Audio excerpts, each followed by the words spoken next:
As you can see, these women mentally and emotionally are on the edge of a cliff.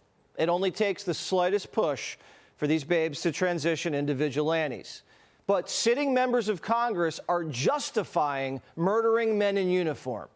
The attacks on American citizens by masked hoodlums. If you were attacked by a masked person, you might think you were being kidnapped. You'd be justified in shooting the person to protect yourself. Jerry Nadler should be censured for condoning the murder of American police. We've reached out to Jerry Nadler's office. We haven't heard back. Members of Congress are telling the public ICE is kidnapping American women. Women, especially Latinas and Asian American women and women of color, are not safe in Trump's America. We're not safe walking down the street, not driving home, not when masked men jump out of their car to smash your car window. This has gotten out of control.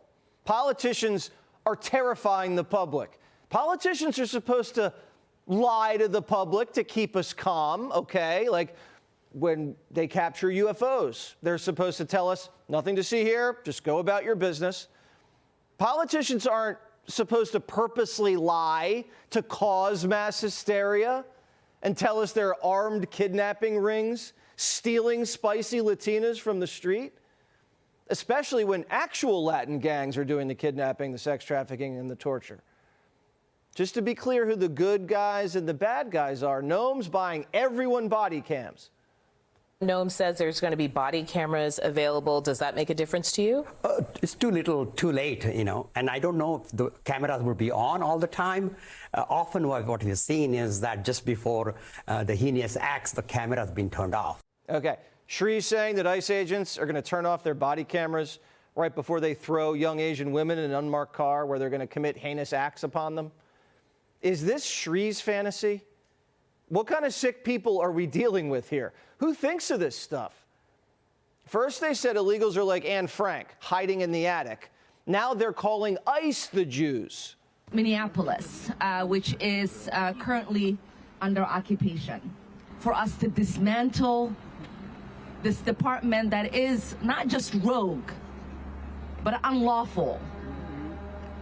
And yes, obviously, if Kristi Noem does not resign and the president doesn't fire her, Democrats are ready and willing to impeach her. How is occupying your own country a crime?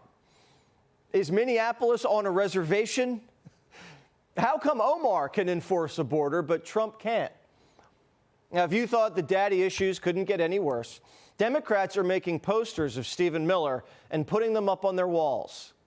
I want to remind the American public of Stephen Miller.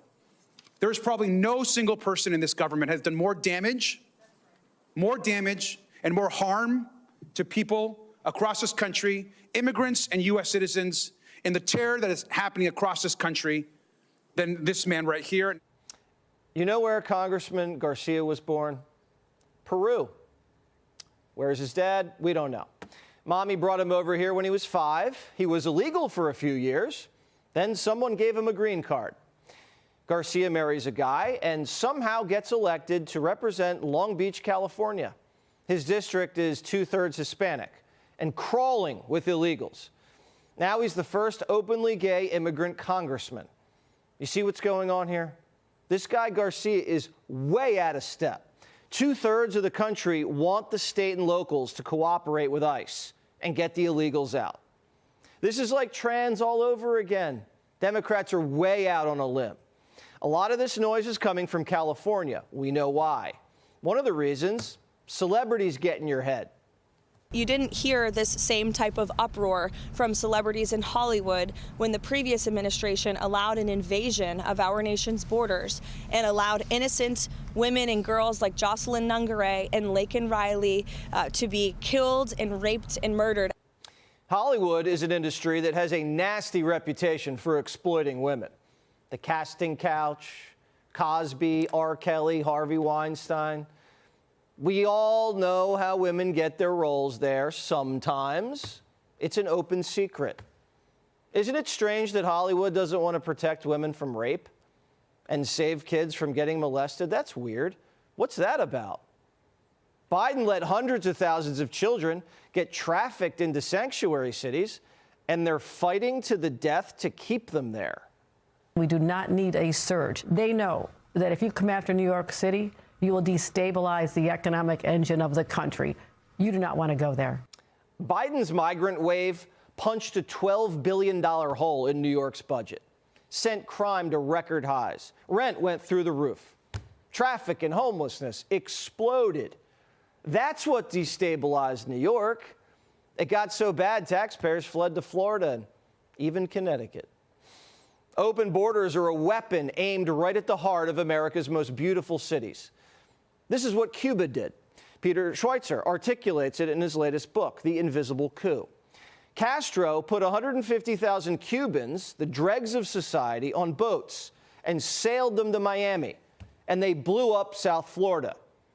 Mexico's been using migration as a weapon for decades. They want the Southwest back. The Mexican government says it's theirs. This was the United States in 1830, and this was part of Mexico. We were settled there before the nation now known as the United States. The Mexican men and women who are settled in that place are settled in what has always been their homeland. That was the president of the Mexican Senate. And presidents of that country have been saying it for decades. They've called us invaders. They even declared Los Angeles the other Mexico. Remember in LA this last summer during the riots, Mexican flags just flying all over the place? The Mexican Senate said Mexicans are on our own territory. California, Nevada, Texas, Utah, New Mexico, Arizona, Kansas, Oklahoma, Colorado, and Wyoming. We're going to reclaim our territory that you stole from us. Look around. This is how you take a country over without declaring war. And there's some Democrat Benedict Arnolds. We are standing on Native land, and Latino people are descendants of Native people, and we cannot be told and criminalized simply for our identity or our status. Hey, Sean Hannity here. Hey, click here to subscribe to Fox News YouTube page and catch our hottest interviews and most compelling analysis. You will not get it anywhere else.